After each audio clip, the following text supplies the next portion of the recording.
Welcome to Reading History number 20. Before I begin reading from the journal today, I will show you these harmonicas. They had been my Grandpa Mervin's when he was a boy. They had been passed on to my dad, and finally now they're in the possession of my brother Randy. Harmonicas were a popular item in the late 19th and early 20th century after a clockmaker named Matthias Honner began to mass produce them in 1857. The harmonica became even more popular in the early 20th century thanks to a New York-themed radio program called the Honor Harmony Hour, which taught listeners how to play. And now I will begin with September 1906, Saturday, September the 1st. Father took a small grist to the mill this forenoon. The boys spent today getting more manure onto the field for the fall wheat. I spent the day plowing in the field on the other place next Alex Abercrombie's orchard. Sunday, September the 2nd. We all went into church but Leslie this forenoon. This evening, Lloyd took Father and Mother into the Perth depot as they intend to take the excursion train for Toronto, to which leaves town about 1:30 in the morning. Uncle Alfred's expected to go up with them. Monday, September the 3rd. Today was Labor Day, and we spent it laboring at home. The other boys hauled manure up to our wheat field, and I spent the day plowing in the field on the other place next Alex Abercrombie's orchard. We had quite a fall of rain this morning, and it made the plowing go fully easier than before. Tuesday, September the 4th. I got done plowing over in the field next Alex Abercrombie's orchard this forenoon, and this afternoon I disked on it. The boys put out some more manure on the wheat field. Wednesday, September the 5th. We spent today pretty much the same as the past few days. That is, the boys at the manure and I cultivating some of our plowed ground. Thursday, September the 6th. Father and Mother arrived home from Toronto this morning. They were pretty tired but well satisfied with their trip. On Monday, they visited the Niagara Falls. They went across the lake in a steamboat and landed on the American sides of the falls. Arriving there, they took a walk around along the bank. They did not have very long to go sightseeing, as the boat only stayed about a half an hour. The trip across the lake took about 3 hours. The ship was out of sight of land for quite a while, and the lake was somewhat rough, and Mother was a little seasick. On Tuesday, they went to the exhibition and spent most of the day on the grounds, and even then they did not get seeing all the show. They saw most of the livestock and some of the manufactured produce. They saw some cheese from our cheese factory, which took second place. Yesterday they went shopping. They were at both Eaton's and Simpson's. They bought me an overcoat and got a shaving mug and razor strap besides.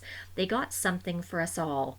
About 11 o'clock last night they left Toronto and arrived in Perth near 6 o'clock this morning, where I was waiting for them. I had been waiting from about 3 o'clock, as we had expected them in on the train shortly after that time. Their tickets cost $4.25 apiece. Friday, September the 7th. The boys finished manuring our fall wheat ground today, and I spent the day disking it. Harold was 11 years old today. Saturday, September the 8th. This forenoon, Father went down to Uncle Alfred's for some fall wheat seed, and I cultivated in the field for it. This afternoon, Father and Mother went to town, and the boys picked some stones off the field. Sunday, September the 9th. We all went to church today but Alec and Harold, as it was Communion Sunday. Father officiated in his capacity as elder for the first time today. Today was the first communion service that I have been present at since December 1904. The weather today was about the warmest that we have had since early August. Monday, September the 10th. Father got our fall wheat sown in the field on the brash place across the lane from the field opposite the maple grove on this place. The boys picked stones off it most of the day. This afternoon I sowed timothy seed in the swamp at home where the clover had come up a little thin. Father and Mother went up to Johnny Allen's this afternoon to attend the funeral of their infant son who died on a Saturday at the age of 7 days. Tuesday, September the 11th. This forenoon I sowed grass seed on the piece of summer fallow that we had in the swamp at home, and this afternoon I got our fall wheat rolled. Wednesday, September the 12th. Father went to town this forenoon and took a couple of factory cheeses and several other articles with him for the South Lanark Agricultural Exhibition, which began today.